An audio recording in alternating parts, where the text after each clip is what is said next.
Thanks so much for joining me, Steve. I really appreciate it, man. We're pumped, like beyond belief, to have you both at NYWC Sacramento and Atlanta, you and the Perfect Foil. And so I wanted to just kind of grab a little bit of your history from you for some people that may know a little bit of your work, like maybe only know you as a filmmaker or only know you as a musician, and kind of piece those things together. So give us a little bit of your history and um, Right. yeah. Well, the best thing to know about me is that I was a youth pastor for 5 years before I started doing anything else. Nice. And um, among my less than bright ideas were I actually thought it would be a good idea to take the youth group to the Denver International Airport and play Capture the Flag, which would be impossible in this day and age, but even back then was probably not the greatest idea.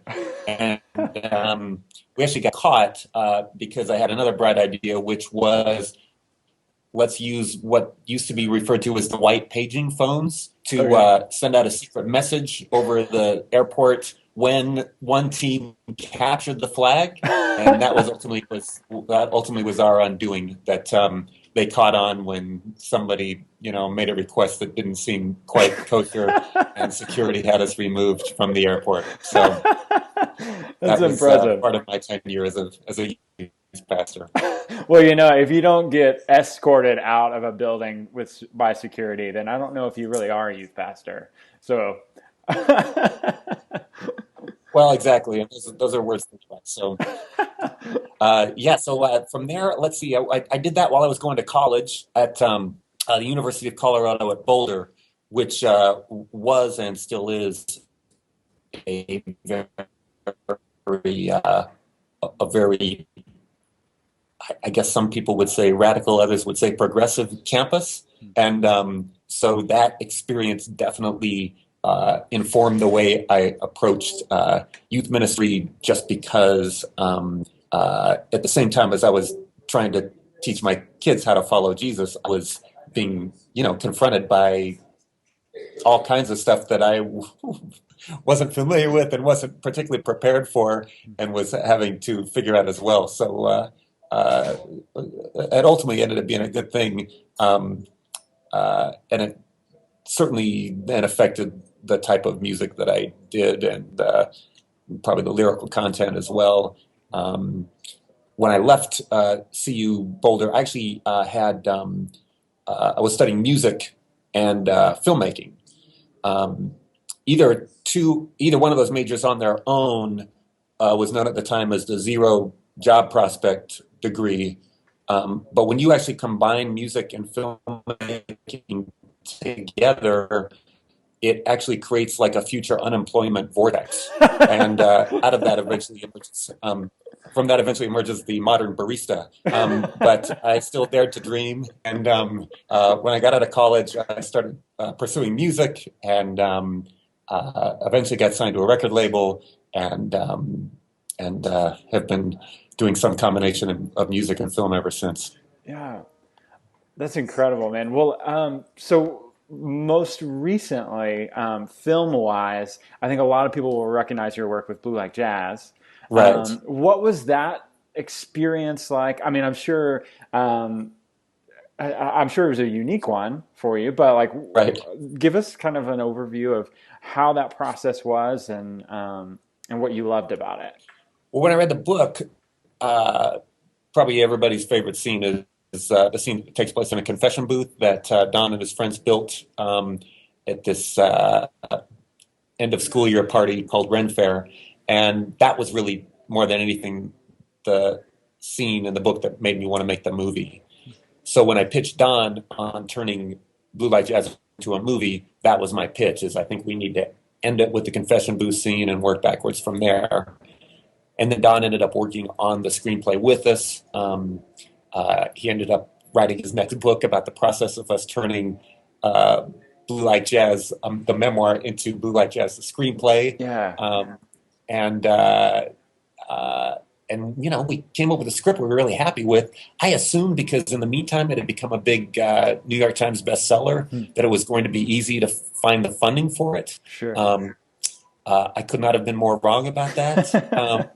And after 4 years, we had barely had any success at all. Hmm. We finally cobbled together just enough money to get the movie shot. And then the night before we were going to open up our production offices, one of the investors dropped out, Hmm. and we were back to square one. We didn't have the money to make it. Wow.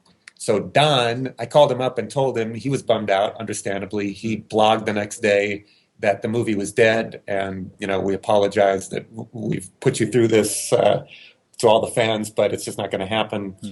And then the fans decided they wanted to see the movie, so two of them in particular organized a Kickstarter campaign, and in 30 days it became the most money ever raised on Kickstarter at the time. So Yeah. and that's why we were able to make the movie. If you know Kickstarter, you know that typically you provide incentives for people who want to support you.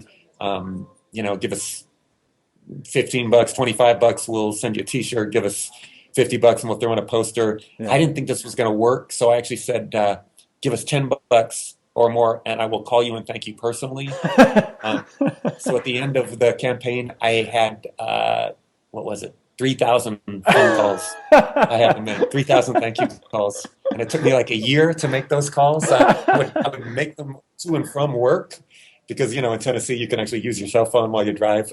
And so, but it was a blast because I got to find out, talk to all these people that had supported the project and find out why they were so passionate about it. Yeah. And I remember one guy in particular saying, what a thrill it was to watch this Kickstarter campaign unfold.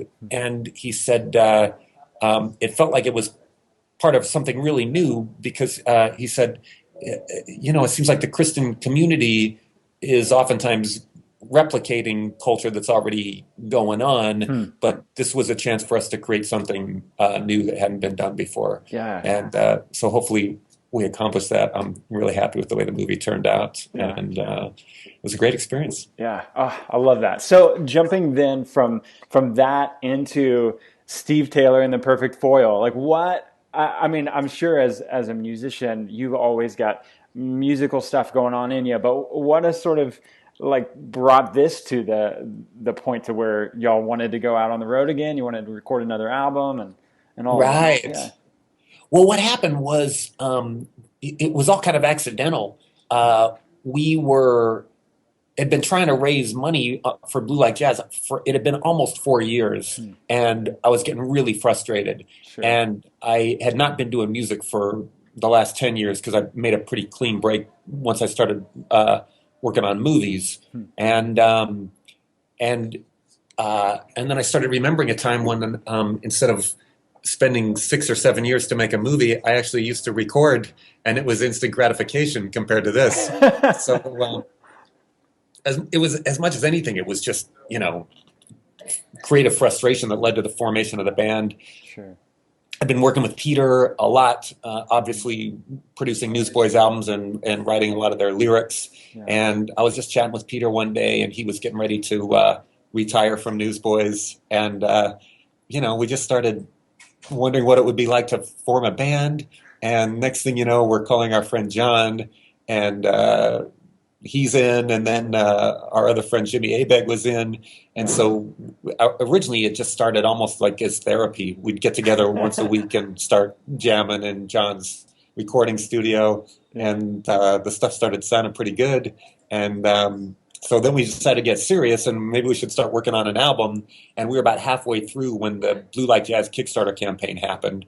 So I had to put it on hold while I went and made the movie. Sure. And it's a long process because not only you're shooting it, but you're editing it, you're in post-production for a long time, and then you're marketing it and all that stuff. So It wasn't until that was done that we were able to get back and get the album done. We decided to do another Kickstarter campaign. That went way better than we anticipated, and it just made us more ambitious as a result of that. So so here we are. Oh, amazing. So speaking of music, I mean, I feel like I have to ask you a question. Like, what's your favorite album of all time? My favorite album of all time is The Clash's "London Calling." Yeah. So Okay. Yeah. yeah, I go back to that like every year. It's like I don't know. I'm always going back to that album for inspiration. But Yeah. I mean, there's a lot of stuff like these days, everything from Queens of the Stone Age to The National to Arcade Fire. The whole band is pretty eclectic in that Yeah. taste. So yeah. Awesome, man. Okay. Well, then on the other side of that, what do you have a favorite film of all time, or the film that inspired you the most? Yeah. I mean, it's hard to narrow it down to one movie, but the one that I tell people about a lot, if they haven't heard of it, is a movie called The Bicycle Thief. Okay. It was like an Italian movie in the late 50s, I think, Okay. mid 50s. And even though it's in Italian and you have to read the subtitles, Yeah. it's fantastic. Nice. I think the playwright Arthur Miller, after he saw it, he said it's like staring into the human soul. So Hmm. that's a good one to watch. Yeah. That's definitely up there. Awesome, awesome. Okay, cool. Well, just to wrap it up, I would love if you could maybe tell us a couple of things that you're excited about being thrown into a room full of crazy youth workers Right. for a couple of events. Like, what are you looking forward to the most about National Youth Workers Convention? Well, I kind of feel like these are my people, Like it's not often that you get to play to a room of people where you know exactly what it's like because you did that same job. Yeah, And even though there's certainly things that have changed about the job since I was doing it, a lot of the stuff is still the same. And the highs and the lows, the joys and the frustrations of it. So, we're pretty thrilled to be able to be doing this because I just so admire what youth workers do and think it's one of the most important jobs there are. man. Well, again, we're thrilled to have you both at National Youth Workers Convention in Sacramento and Atlanta. We're lucky that we get to steal you for both of those. So thanks so much for taking the time, Steve, and we'll see you soon in a couple of weeks. Thanks, Jacob. It's a pleasure. All right, man.